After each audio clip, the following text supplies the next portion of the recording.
Hey guys, welcome to the shop. I thought I'd give you a quick update on the current project I'm working on. A lot of you know that I'm in the middle of, still in the middle of winter upgrades here in April. So, upgrades to Snowball behind me, header fabrication. It's not something I do every day. It's not something I actually want to do every day. But it is an opportunity to learn something, learn some new skills, and I never shy away from that. So let me give you a quick peek back there. But there's Snowball, as you can see.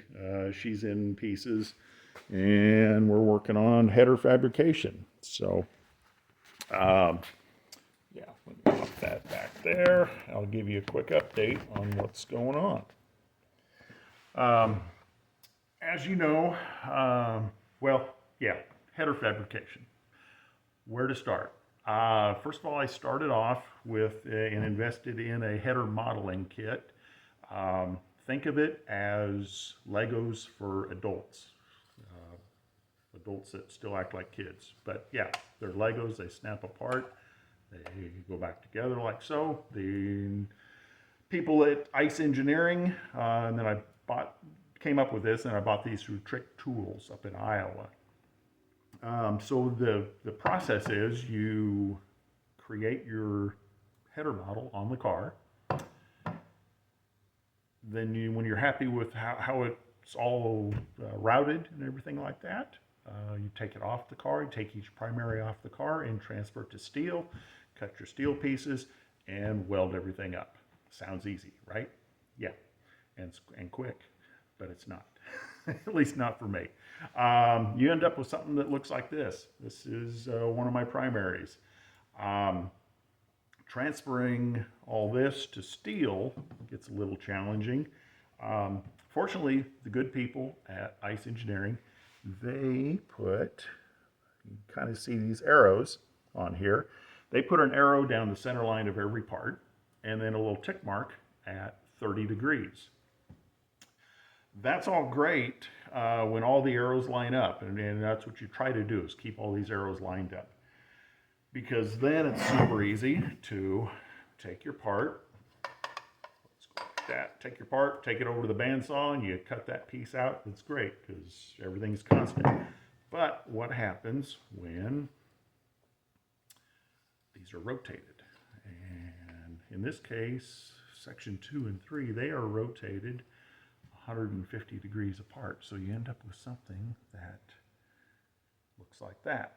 So now, every time, back to your model, every time the arrows don't line up, that means you've got to cut a new piece. So section 1, section 2, 3, 4, on down, up to 10 sections on this guy. Try to minimize that, but there's no getting around it. So here's my two pieces.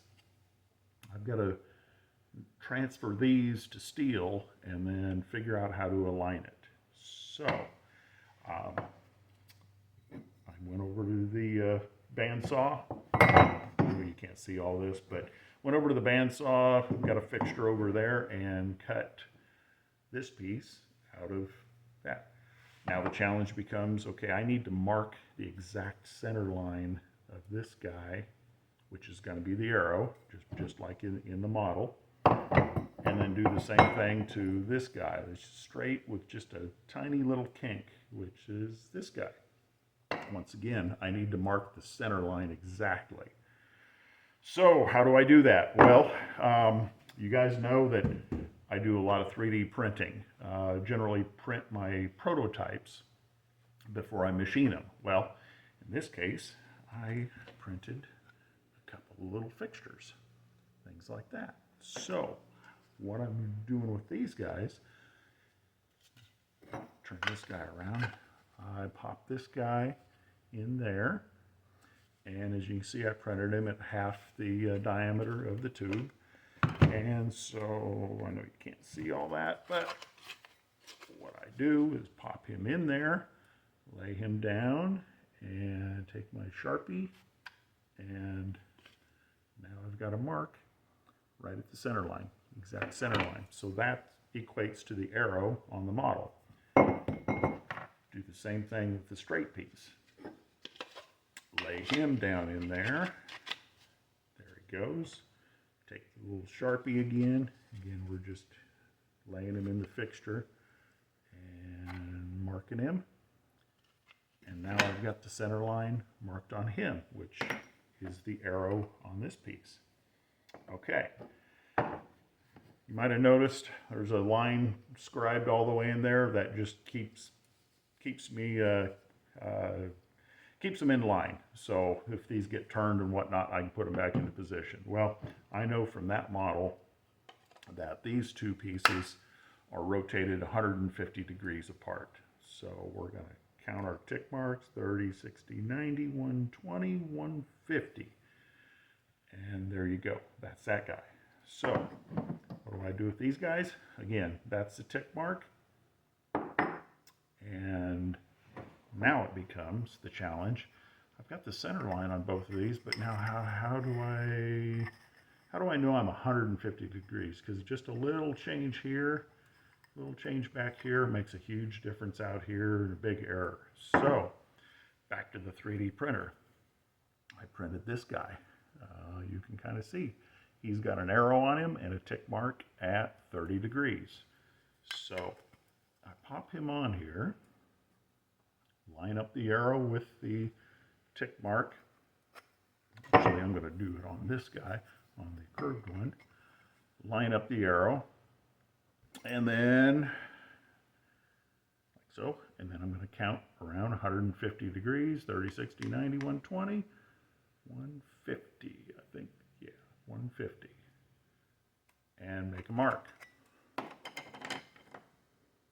So I know the arrow on this second piece needs to line up with the tick mark at 150 degrees. So I do this guy, and sorry, I'm getting out of the camera there, but see if I can hold all this up. But now section 2 and 3, I'm going to drop this any second.